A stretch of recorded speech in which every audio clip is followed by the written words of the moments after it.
आज देश की पार्लियामेंट में गाली दी जा रही है और बीजेपी सिर्फ उसको नोटिस देती है, लव लेटर देती है। अगर यही बात कोई आपके बारे में करता तो क्या होता आज इस देश में? खामोशी इसलिए है क्योंकि गाली मुसलमान को दी जा रही है। एक दिन आएगा जब भारत की पार्लियामेंट में किसी मुसलमान का मॉब लिंचिंग हो जाएगा। इस्लाम को गाली दो और प्राइम मिनिस्टर, सीएम, मिनिस्टर बन जाओ। फिर हम देखते हैं कि भारत की पार्लियामेंट में एक बीजेपी का एमपी एक मुस्लिम एमपी को बकवास, गंदगी, गाली देता है। एक एक बात, मैंने क्या क्या बात बोलता है। लोग कह रहे हैं नहीं पार्लियामेंट में नहीं बोलना चाहिए था। अच्छा, पार्लियामेंट में नहीं बोलना चाहिए था? वो लेकिन उसकी जबान खराब थी। अच्छा, जबान खराब थी? अरे ये तो आवाम का नुमाइंदा है ना, तुमने इसको वोट डाला। जब आवाम इतने लोगों को मार रही है, जुनैद नसीर को जला रही है, नूह में घरों को 300-350 घरों को बगैर कानून के ड्यू प्रोसेस को फॉलो किए घरों को तोड़ दिए, धर्म संसद में गालियां दी जाती हैं मुसलमानों को, रेप की धमकियां दी जाती हैं, तो ये तो तुम्हारा नुमाइंदा है। उसने गालियां दी, अच्छी जबान इस्तेमाल नहीं की।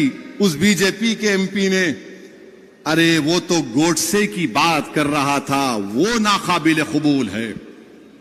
हम तो रोज सुन रहे हैं ना इनको गाली। मैं जानता हूं, मेरी उम्र 8-9 साल या 10 साल की थी। हमारा घर हैदरगुड़े में था, पुराना घर। वहां पर हर कोई आरएसएस के लोग, जब कोई जुलूस होता तो हमारे घर के पास आकर पुकारते, सलाहुद्दीन अवैसी कब्रिस्तान या पाकिस्तान। मैं और अकबर, हमारे एक ताया वहीद भाई जो बड़े ताकतवर थे, उनके साथ बैठते थे। वहीद भाई लकड़ी लेके भागते, ये 25-30 फीट छोड़ के भागते। हम सुने, मैं सुना हूं मेरे कानों से, आज मेरा बेटा सुन रहा है ये। मैं समझा कि शायद मेरी जिंदगी में खत्म हो जाएगा, मगर मेरी औलाद सुनेगी, आप सुनेंगे, बच्चे सुन रहे हैं। याद रखो मेरी इस बात को, एक दिन आएगा जब भारत की पार्लियामेंट में किसी मुसलमान का मॉब लिंचिंग हो जाएगा। वो दिन दूर नहीं है, अब वो दिन दूर नहीं है। क्योंकि हिटलर की जब हुकूमत थी तो हिटलर की हुकूमत में लिखा जाता था, यहूदियों से बच के रहो, ये जर्मनी के लिए खतरा है। आज यहूदी लफ्ज को निकाल दो, मुसलमान लिख दो उस पर। हमारे देश के वजीर आजम, कहां गया आपका सबका साथ, सबका विकास, सबका विश्वास? अरे नरेंद्र मोदी जी, जो आपके एमपी ने मुसलमानों के बारे में जो बकवास बकी है, मेरी आपसे गुजारिश है कि उसका चैलेंज करके आप अरब ममालिक के अपने हुक्मरानों को भिजा दो, या हबीबी इस तरह का हम इससे सलूक करते देखो मुसलमानों से, बुझाओ। क्या नरेंद्र मोदी अपने एमपी की स्पीच का अरबी में ट्रांसलेट करके मोहम्मद बिन सुल्तान, मोहम्मद बिन जैद को भिजाएंगे? आप भिजाएंगे उनको? बताओ देश के वजीर आजम। क्या तुर्की के अर्दोगान को भिजाओ? देखो हम इस तरह भारत की नई बिल्डिंग में हमारे पार्टी का एमपी ने मुसलमानों को इस तरह कहा है। देश के वजीर आजम कुछ नहीं बोलेंगे। जुनैद नसीर मर गए, वजीर आजम मुंह नहीं खोलते। ट्रेन में 3-3 मुसलमानों को नाम पूछकर गोली मार दी गई, वजीर आजम कुछ नहीं बोलेंगे। पीटा जा रहा है, सतारा में मारा गया, कुछ नहीं। अरे सतारा में तो जो बच्चा शहीद हुआ, अरे देवेंद्र फडणवीस तुम्हारे आदमी ने जुलूस को निकाला था।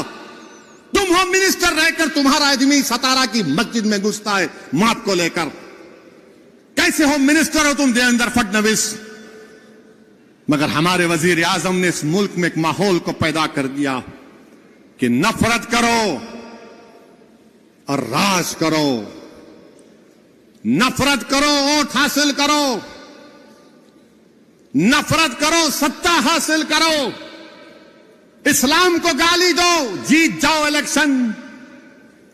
इस्लाम को गाली दो और प्राइम मिनिस्टर, सीएम, मिनिस्टर बन जाओ। मुसलमानों को पीटो और इख्तिदार पर आ जाओ। अरे ये कब तक चलेगा नफरत? ये याद रखो, ये नफरत खत्म अगर नहीं हुआ, ये जो आग लगा रहे नफरत की आग, याद रखो ये नफरत की आग में सब आ जाएंगे।